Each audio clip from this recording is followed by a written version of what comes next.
The first direct communication between continents was by telegraph.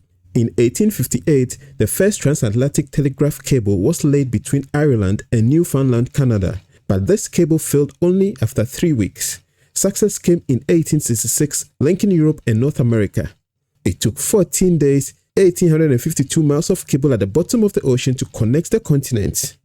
Britain expanded the telegraph network, connecting India in 1870 and Australia in 1872. By the 1950s, the telegraph was making way for the more convenient telephone. The first submarine telephone cable, TAT-1, was laid in 1956. It could carry 36 simultaneous calls between Scotland and Newfoundland, Canada, marking a leap in reliability and capacity. TAT-1 cost $350 million in today's money. By the 1980s, the coming of the internet and the digital age demanded higher speeds. In 1988, TAT-8 became the first transatlantic cable to utilize fiber optic technology, employing light pulses and digital repeaters to handle 40,000 calls at the same time. But with the upcoming of multimedia on websites, YouTube videos, online video games, and other data-hungry apps, even more data capacity between continents was required. But building more and more submarine cables would just be too expensive. So engineers needed to find a way to push more information through each submarine cable. Enter the concept of splitting wavelengths of light and technologies of TDM, CWDM, and DWDM. The Finnish company Nokia is the most successful Western company in the DWDM business. After losing its smartphone business in the late 2000s to Apple's iPhones and Samsung's Galaxies, Nokia in 2013 sold its smartphone business to Microsoft and turned its focus on telecoms and networking equipment like base stations and DWDMs. In 2025, Nokia bought the US-based Infinera Corporation, which itself had earlier in 2019 swallowed German-based Coriant. Coriant, created in 2013 through mergers of Siemens Networks division, Sycamore Networks, and Telelabs, was later acquired by Infinera in 2018. After the acquisition, Coriant's brand was phased out and its operations were absorbed into Infinera. Infinera was founded in the year 2000 and is headquartered in San Jose, California. In the 2020s, Infinera led advancement in 800G transmission, critical for cloud and 5G growth. With the purchase of Infinera in 2025, Nokia now holds 15% of the American optical networking market, serving Tier 1 carriers like AT&T, Verizon, and cloud providers like Google and Microsoft Azure.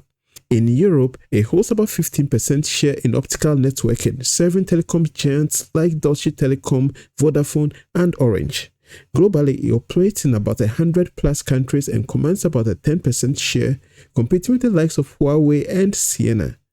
Its key markets include Europe, America, Asia Pacific, and Africa.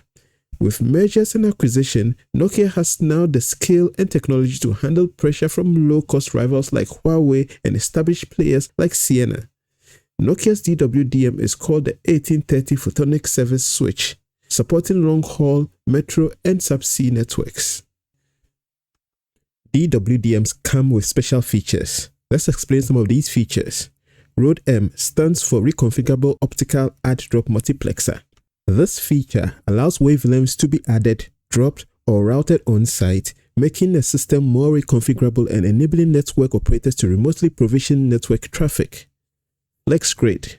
This feature enables variable channel spacing of wavelengths for more efficient spectrum use.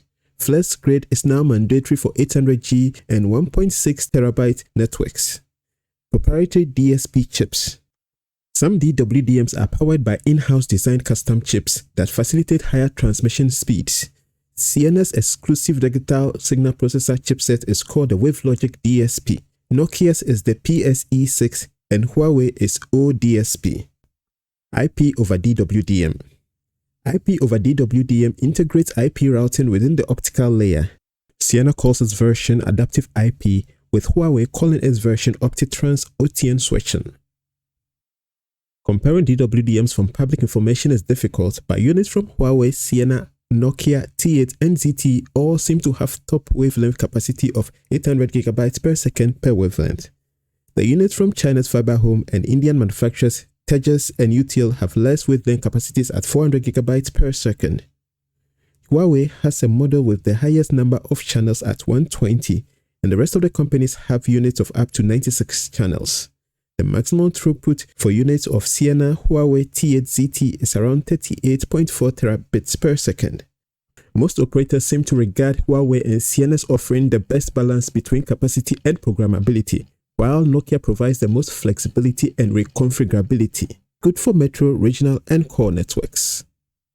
DWDM sits at the foundation of today's networks. It powers the physical layer that carries all the data for upper layer protocols like IP, Ethernet, and OTN. By enabling terabit-scale data transport over existing fibers, it ensures seamless connectivity to everything from telecom operators to global cloud service providers. DWDM allowed internet to grow exponentially without the need for constant digging for new fiber lines.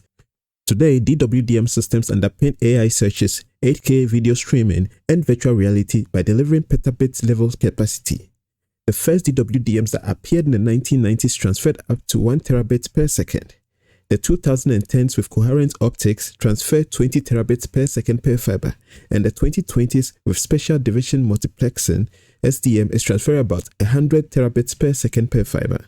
Ciena will soon be introducing the next generation of DWDMs, moving from 800G to 1.6 terabits per second per wavelength. A new company, Mavel, has introduced a 3nm Mavel Ayar chip that supports 1.6 terabits per second, offering higher performance whilst reducing power consumption. In the near future, companies like Ayar Labs with optical I/O chips are merging photonics and semiconductors to offload some of the functions of photonic processors, thus increasing speed. Intel is also creating silicon photonic transceivers by integrating CMOS with photonic integrated circuits. DWDM will remain the backbone of global connectivity, evolving with innovations like photonic integrated circuits and machine learning-driven network optimization. Its creation marked a turning point in telecommunications, making the modern internet economically and technically feasible. Subscribe and stay tuned.